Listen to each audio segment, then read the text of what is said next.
Daredevil is secretly one of Marvel Comics' greatest characters, and yet most people would be blind to his greatness if not for the Netflix show that got so popular and was so fondly remembered that it would be resurrected 7 years later with the recent Daredevil Born Again on Disney. Daredevil's just been underrated as hell for a long time now, and especially so in the realm of video games. That's why I was so surprised when I found out that hyper-popular voice actor Troy Baker of Last of Us fame, who, could be in anything he wanted to be, and yet he named Daredevil as the dream project he'd always wanted to make. I've said this a lot.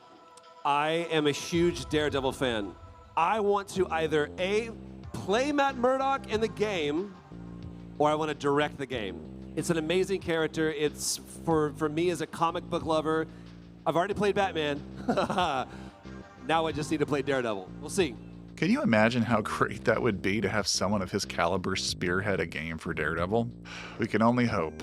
But in the meantime, I wanted to celebrate all those who have brought Daredevil to our computers and our consoles already and see how well it's gone for old Hornhead and what lessons that we can learn about what the perfect Daredevil game might be one day. So let's jump headlong, without fear, into the swath of middling games that Daredevil's been a part of, blinding ourselves to the fact that despite having a wildly successful TV show, he's still not gotten the Batman Arkham treatment like Captain America and Spider-Man and all the rest, and we might just have to admit that the best Daredevil game is a Sifu mod. But what are you gonna do?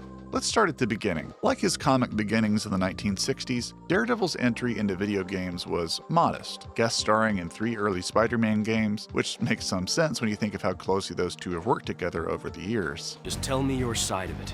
I'll know if you're lying. Venom, Spider-Man's Separation Anxiety in 1995 is the first appearance of DD that I can find. The game has no cutscenes, which was a point of criticism, and no mention of why Captain America, Ghost Rider, and Daredevil of all people are there to help him out. But Spidey picks up tokens for each of these characters throughout the game, and they let you summon these guys into battle for a limited time, kind of like a power-up, or tagging in another wrestler in WWE. And as you can see here, Daredevil is saved for last, like the best always are, and he really helps mop up the final boss, Carnage. The power of friendship saves the day.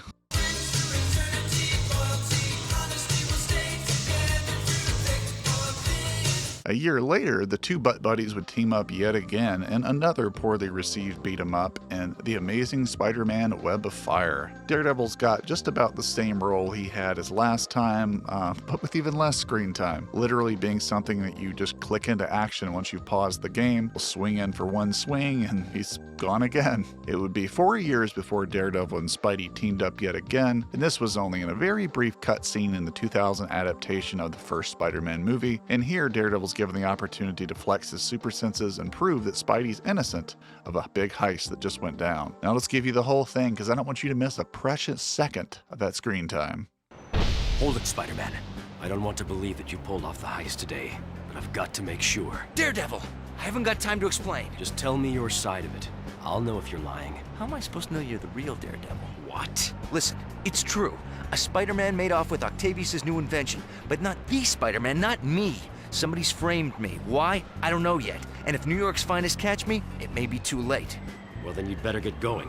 NYPD is coming fast. That's it? You believe me? I don't have to believe you. I know you aren't lying. But how? Let's just say you've got your superpowers, and I've got mine. I'll spread the word about your innocence. Not that it'll help with the cops. Good luck. Since when have I had any? Uh-oh. Fortunately, though, Daredevil's stint of just being Spidey's side bitch would soon end, and that was because the great Hollywood machine somehow saw fit to cast fuckboy Ben Affleck before he decided to, have any artistic integrity in things like Argo or Gone Baby Gone. And because every movie needed a game back then, even Daredevil got one. For a Game Boy Advance game such as it is, it's not that bad. What more could you want out of a Daredevil video game than being able to punch porta potties and sweep kick sewer gators? Am I right? So this game was developed by Kryptonite Games and published by THQ and Encore Software, and it's a 2D side-scrolling beat-em-up with some platforming. The game's story references a lot of the same characters as the 2003 film, but with a little bit more respect towards the comic books. Kingpin's put a price out on Daredevil's head, but for some reason, every supervillain that Daredevil runs into thinks he's on the Kingpin's payroll, so it sounds like somebody's playing both sides. We find out later why this is, but for now, it's just an excuse for old Hornhead to bust some heads. Daredevil can throw left and right quick attacks, a heavy attack with his club, crouch to avoid damage or sweep kick, and even modify his attacks with the jump and the double jump.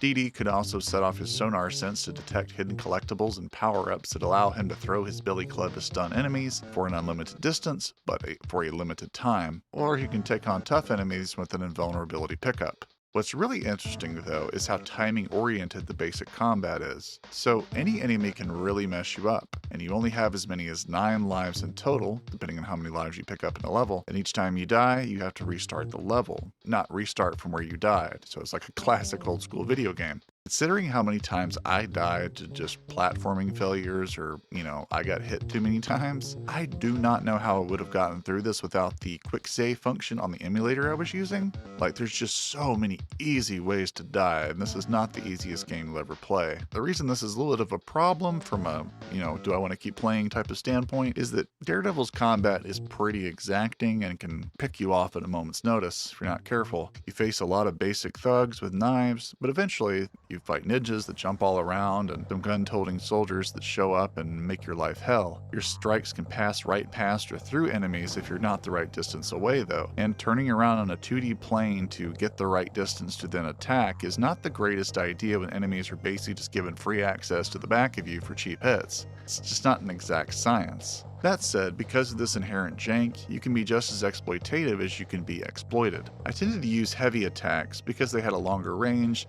and the hitbox could hit enemies as they approached, although this tactic wore off a bit when I needed to stun my enemies with constant quick attacks instead and keep them off their attack animations when they could close the distance or shoot projectiles. Multiple times though, I was able to sweep kick enemies in the head that were one level above or below me and cheese them out this way without having to get close and incur any damage myself. So while the combat can definitely be frustrating, there is a subtle amount of depth to it, spacing and timing being important, as attacking right as enemies wind up is the sweet spot that keeps you chasing that perfect fatality type of untouchability as opposed to just eating dirt over and over. The combat's definitely repetitive, but I'll have to admit that I thought the animations were quite solid and appealing to look at. Good animations or not though, they do get super old, so it's up to the level design and the set pieces to do the heavy lifting. And I gotta be honest, the level design's not particularly impressive. But you do have a decent variety of places to go, platforming across New York City rooftops or slumming it down onto docks. Some fun set pieces include fighting on a crowded bridge as traffic goes by, or atop moving trucks and cars on a city street. I wasn't too blown away though by the junkyard levels or the obligatory sewer level. That sewer level's not as bad as, say, Hellboy Asylum Seekers, mind you, but it's pretty rough, possessing very few landmarks to let you know where you've been or where you're going. But I'd be a devil's uncle if I didn't tell you how fun it is to sweep kick alligators in the face, because you'll be doing a lot of that down here. Speaking of that sewer level, is where you'll run into one of the most obscure comic book villains that I've never really heard of until now. And that's saying something because I've read comics for about 25 years now, and I'd never seen this portly green-skinned weirdo called the Sewer King, or what's known in the comics as the King of the Sewers. This dude looks like the Goblin King you'd find in Arx Fatalis, for maybe a more relevant reference point. Who you think you talking to?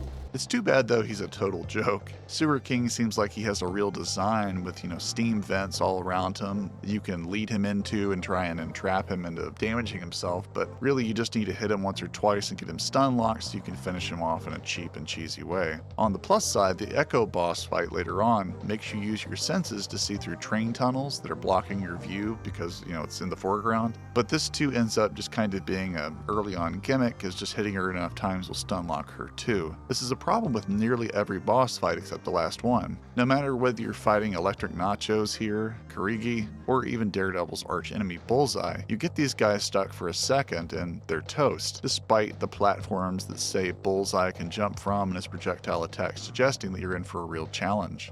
Only the Kingpin fight at the end requires any type of strategy, and that one strategy is just a jump kick, and he's nearly always got the ability to retaliate after you land a kick, so you've got to break serve somehow and get lucky at least one more time than he hits you in the back as you were trying to run away from him. I just can't imagine doing this with limited lives either, just due to how imprecise the controls are and how easy it is to fuck this up. But I do appreciate that the challenge at least got ramped up instead of just being able to cheese past it. But what's frustrating is that fights like the Echo fight signal that there was a little bit more creativity going on underneath the hood that was just waiting to be explored in other areas of the game. But as far as a 2D beat 'em up goes, for the Game Boy Advance of all things, it's not really that bad. And I was playing it on a PC, it would be a lot more obvious that it was kind of just a handheld video game on a computer, and yet it was still a pleasing enough time. To date, this is the only official, fully released Daredevil starring role that he's ever had. It's better than nothing, and at least has the things that make Daredevil great outside of his lawyering, which are his powers, ninjas, the Kingpin, Bullseye, and Electric Nachos. But while the Game Boy Advance is a reasonable, if unremarkable, attempt to adapt the character, then the 2004 Man Without Fear game for the PS2 and Xbox is the true crowning achievement of Daredevil's gaming career. It's got just about everything you'd ever want to see for the character. The only catch, it never came out.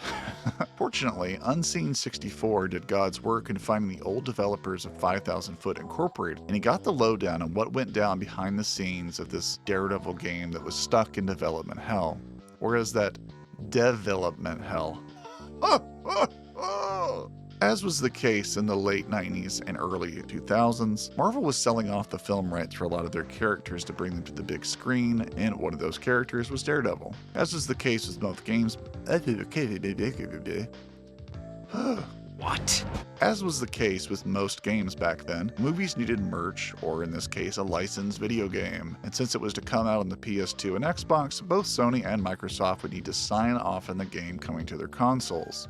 See what it was all about, whether it was something they wanted. Microsoft was laid back, and they just wanted the game to be true to the comics, and they trusted 5000 Foot Incorporated to make a good game their way. An approach that works in theory, but also lets games like Redfall happen. So, 5000 Foot Incorporated did have a good pitch though. They wanted to make an open world version of Hell's Kitchen that allowed for acrobatic traversal, but also let random street crimes pop up and allow you to use Daredevil's senses to track down where they were occurring. But in order to accomplish this ambitious vision, they had to take on a new engine, which was quite a big deal for a small studio with a bunch of new employees flooding in to keep pace with the increasing budget of a movie tie-in game. Even worse, their meeting with Sony added even more complications, as Sony had the truly strange idea to include Tony Hawk elements like grinding on wires and railings, something that Marvel saw no value or authenticity in. And suffice to say, this conflict of design philosophies persisted throughout development and proved its undoing, which we'll get to later. That said, the team did make a pretty damn good prototype in the meantime that just about was finished before the icy hands of cancellation wrung the life from its cowl-clad neck. The intro is very clearly unfinished and haphazardly smushes art from Frank Miller and John Romita's Man Without Fear run with the Brian Michael Bendis and Alex Maleev run some 8 years later, for whatever reason. Once the voiceover ends, the cutscene goes completely silent and plays a few more comic panels from Maleev, which is very much a testament to this game's unfortunately unfinished state. The Kingpin of Crime is dead.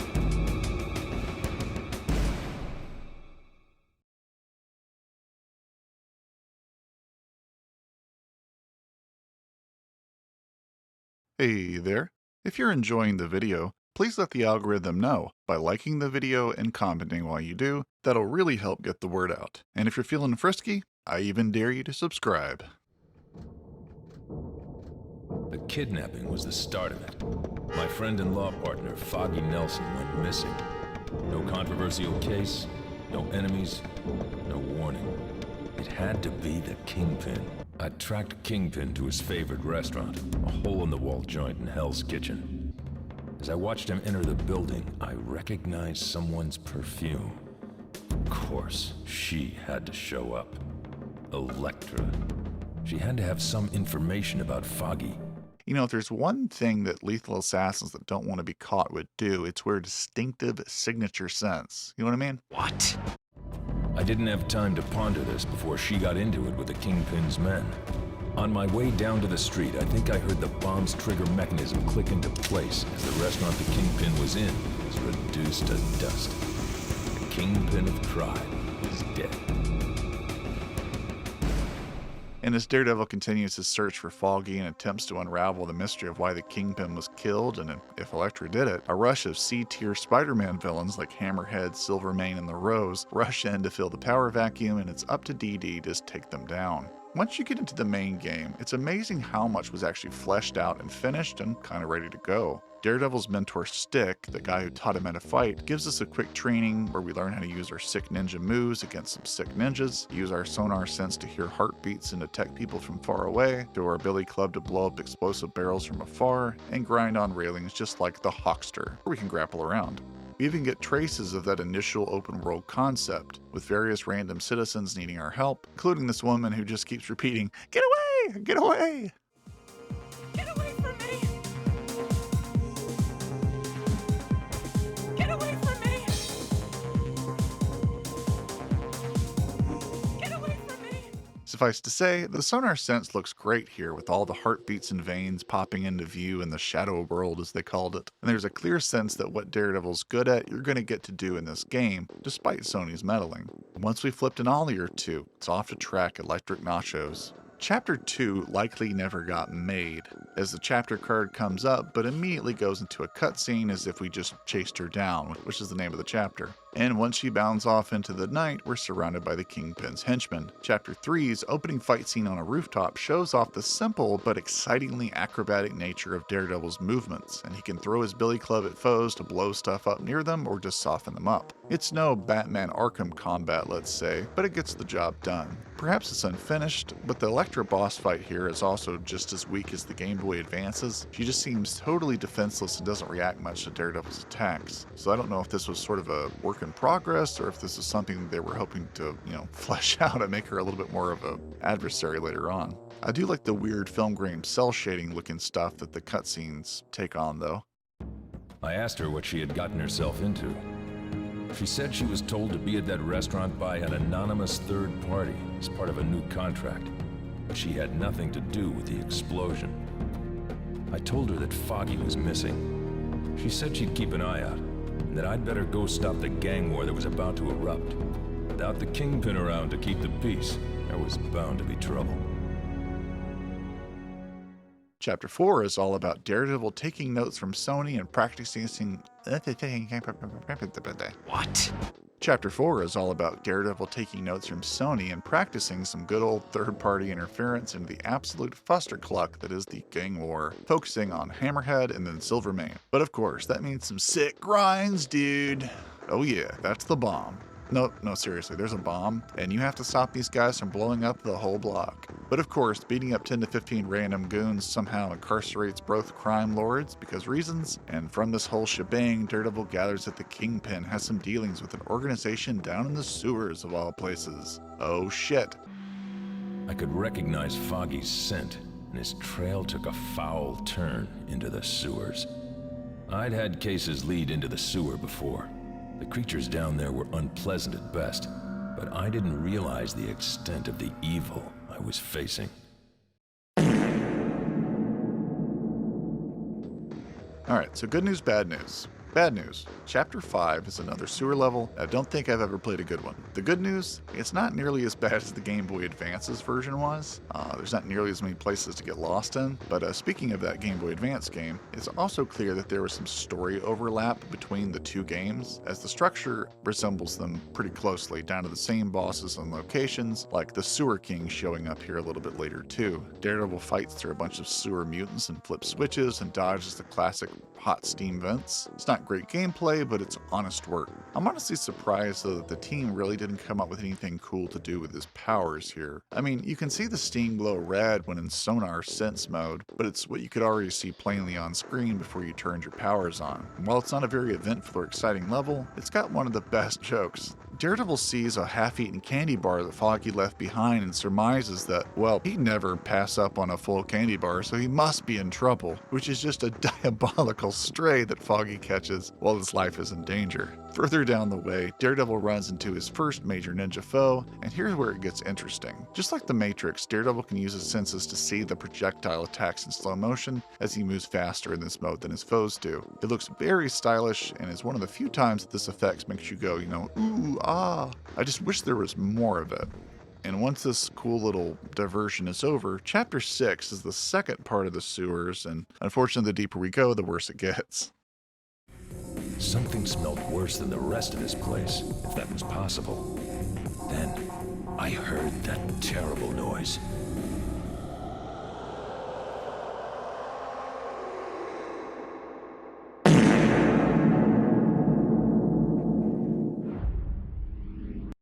Ironically, there's no noise to be heard, as this level is missing quite a lot of dialogue and sound effects. It's actually weirdly charming, though, to see a game not quite in a perfect state. Sometimes games get so polished up you never know the actual lengths it took to make something. Kind of like when you include the outtakes in a YouTube video like I have been through here. Sometimes it's fun to see where the sausage is made. Makes it more real, Speaking of real, Dee Dee then goes on a real grinding bender over obstacles and traps. So I hope you're happy, Sony, you dorks.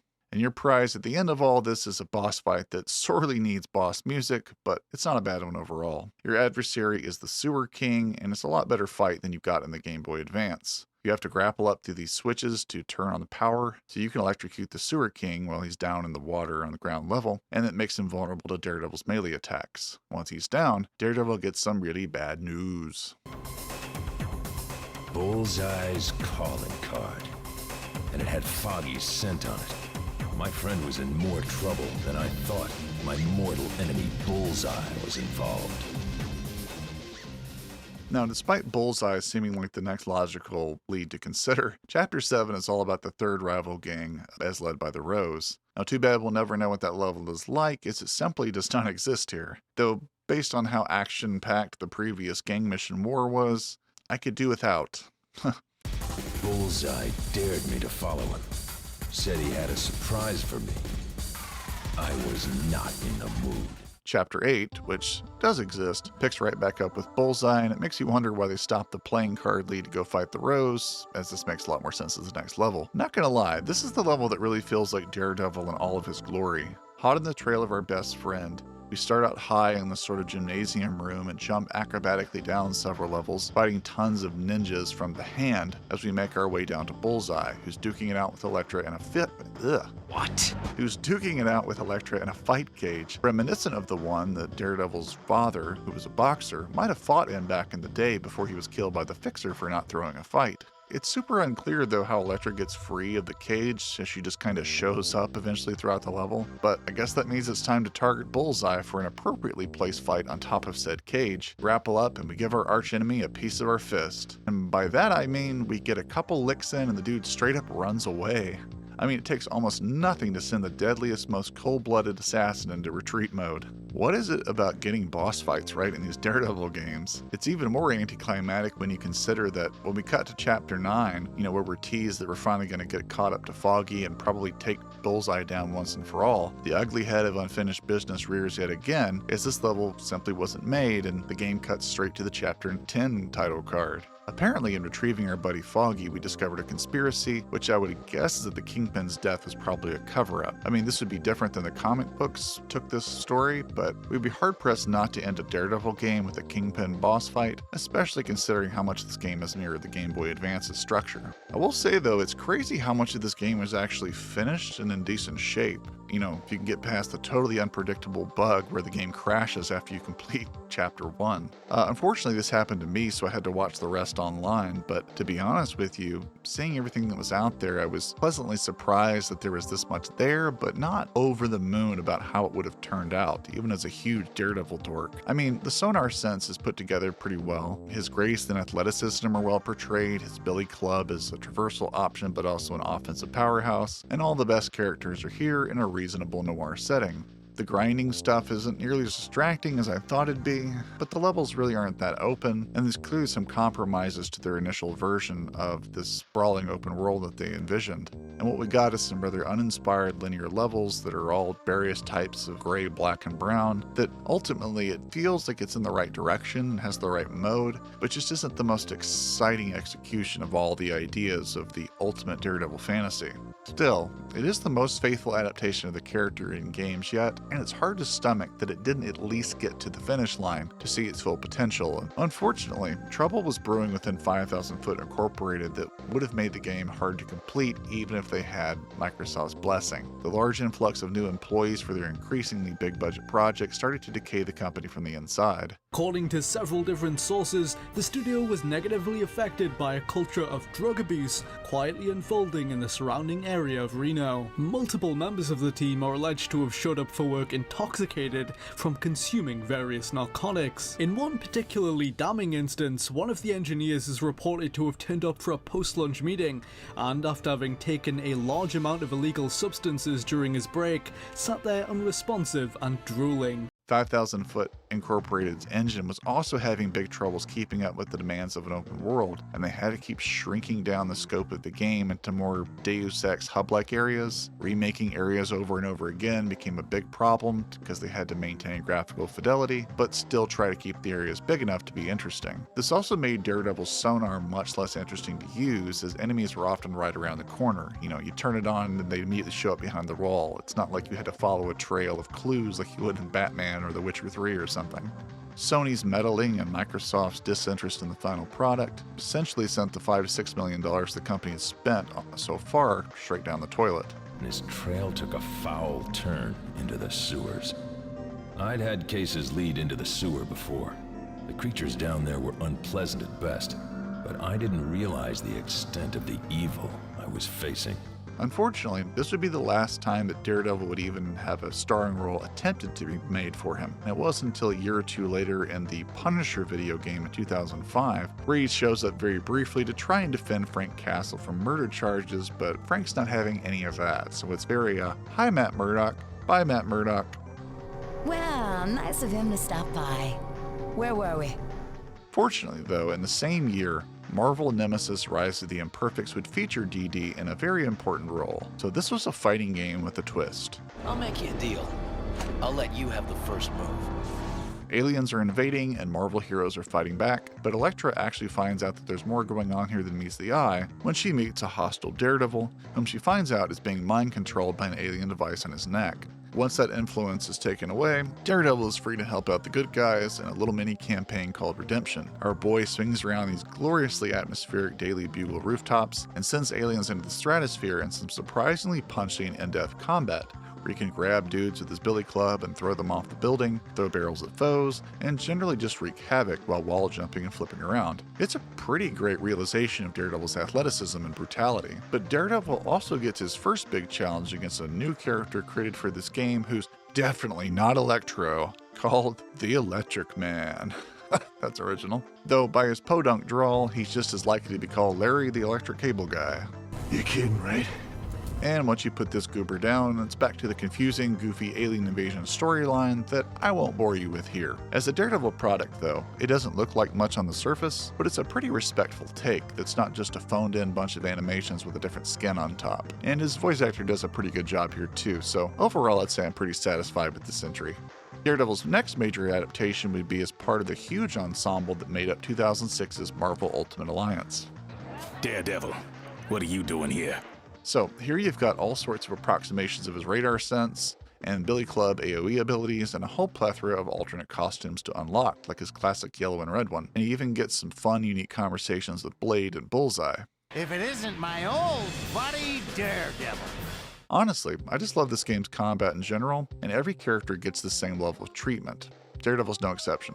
And 3 years later in Marvel Ultimate Alliance 2, he would get to reprise his role as guest star, and he's just as much fun to control and unlock new costumes for as before, though I'll always hold this game's oversimplification of combat and reduced costume count against it, and its smaller scope makes it a much more inferior game to Ultimate Alliance, though that's definitely a topic for another video that I'll definitely do one day. But let's take a brief break from the Marvel Ultimate Alliance series and go to another long-running series that dipped its toes into the Marvel mania back in 2013 with LEGO Marvel Superheroes. This is one of my favorite Daredevil appearances in anything. So to unlock Daredevil in the first place, you had to travel to Fisk Tower and initiate a super fun little episode called Feeling Fisky, which is narrated by Deadpool, who's voiced by Nolan North, who's currently the only Canadian to voice the character that hasn't turned into a punchable asshole. We save a hapless dude from Kingpin's death trap, and Daredevil shows up just in time to help Spidey and Captain America take on Kingpin's thugs and his top assassins in Elektra and Bullseye. And once you have to down the big man himself, this mission's got just about everything you could want in a Daredevil game except some good old Catholic guilt. While Daredevil's Billy Club is a little bit too big here, it does do God's work as you throw it around and knock guys into Kingdom Come to complement the honestly sensational animations for Daredevil's acrobatic fighting style. I mean this. Out of all the Daredevil games that I've played, and I've played quite a few for this video, this is honestly the best the character ever felt to control, which is not something that you think would be true of a blocky looking kids game that's made more generic by having to account for a lot of different characters that probably use the same animations, either in this game or in other games that Traveler's Tales has made in their LEGO universe. So suffice to say, this will be one of the smaller sections of this video, but this is one of the biggest triumphs of adapting Daredevil, albeit in a cursory, shorthand, and kind of slapstick kind of way. I mean, just look at him glisten in the sun. Glorious! Now, the next major appearance of our boy is back in the Ultimate Alliance series in the third game, which came out in 2019, this time inexplicably as a Switch exclusive, much to my chagrin. That said, developer Team Ninja of Ninja Gaiden and Neo fame does a great job here at adapting the not so popular but cool Shadowlands story where Daredevil, for reasons I won't spoil, has gotten super aggressive now that he's become the de facto leader of his arch enemies, the Hand, the villainous ninja cult. The Defenders and various other heroes advance on the Shadowland Temple through endless hordes of hand ninjas in hopes of making a deal with Daredevil for his help. And he shows up like he owns the place because, he does. And he shows off his incredible athletic prowess. What? Showing off his incredible athletic prowess and Sonar Presents. What? Showing off his incredible athletic prowess and abilities. Soon though, he joins up and we can wreak havoc with him. And because no Daredevil appearance is complete without Elektra, she obliges by increasing the hotness quotient 1,000-fold before Kariki possesses her with some naughty ninja magic, and it's up to us to do what Daredevil's had to do 1,000 times over and fight his longtime friend girl to the probably soon-to-be retconned death where she'll come alive in the next issue or something. That's just an educated guess. We do get a great display of Daredevil's abilities here before Bullseye himself shows up, and we get to fight in the midst of a samurai armor room. I really love the attention to detail here, and how much of Daredevil's unique iconography informs the arenas, the tone, and the style of everything that we encounter in this set of missions. There's even a wonderful callback to the TV show's most iconic scene, the hallway fight, which we'll get to very soon in another reference. I do my best fighting in hallways.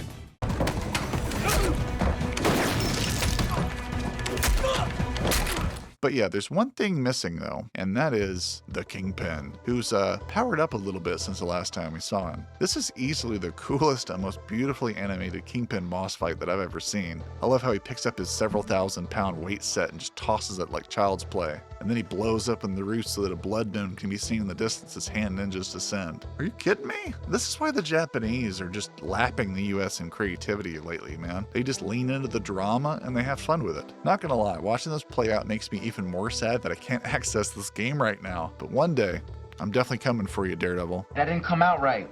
And that brings us to the last notable appearance of Daredevil. Well, kind of.